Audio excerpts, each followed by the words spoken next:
It's technical study time once again. Here's one I had to spend some time working on this week. Let's get started.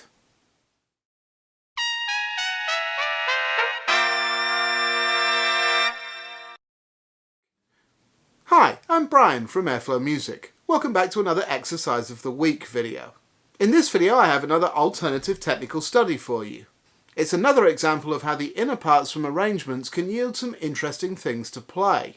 This one is an excerpt from a chart we were playing for a couple of concerts this past weekend. I found it tricky to execute, so I figured that some of you would too. In common with every exercise in the series, it's available as a free downloadable PDF from the Airflow Music online store. You'll find a link in the description below. Now, let's get into it. Here's the pattern in its original key. It's in the written key of F major, although in context it's much more of a G Dorian sound. On the original chart it was actually notated as 16th notes or semiquavers, but I simplified it so we don't get too bogged down in trying to play it too fast. The line is quite angular, with a mixture of small and large interval movements, as you can see. For me, the point of this as an exercise is to develop the smoothest possible path through it, from beginning to end.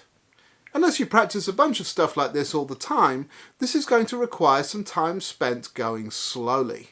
If we try and dive in too fast, then we're likely to exaggerate some of the physical movements needed to make some of the larger jumps. When this sort of approach becomes habitual, with repeated practice, we end up with extraneous movement in our embouchures.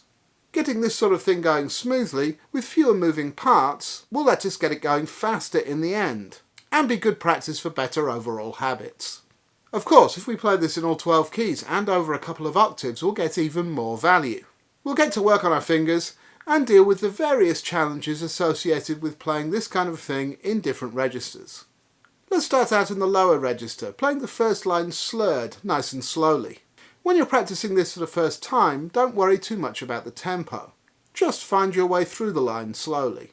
However, let's make the first goal for this exercise the ability to play through the entire line smoothly and slowly at an even tempo. Something like this.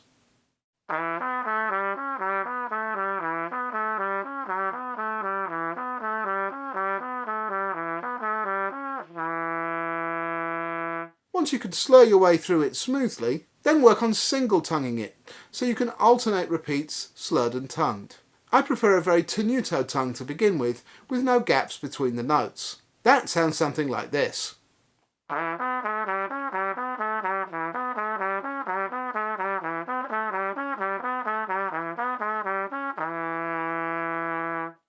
From there, once you're maintaining a smooth airflow while tonguing, you can make your articulation more staccato if you wish.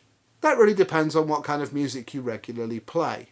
By all means, practice the articulation that's most useful to you. The tempo marked on the PDF is intended as a target to work towards. That's the ballpark of where we had to play it in performance. We also had to play it 4 times through, bookended by other phrases.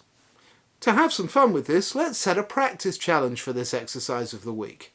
Video yourself playing a line from the exercise and post it to Instagram or Facebook.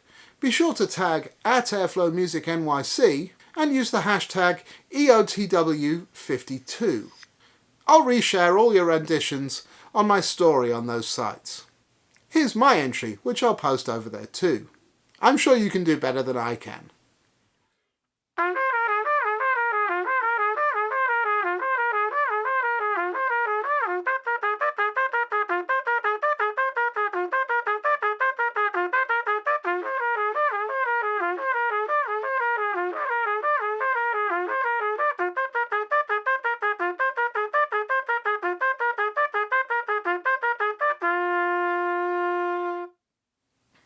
I'm looking forward to watching your videos.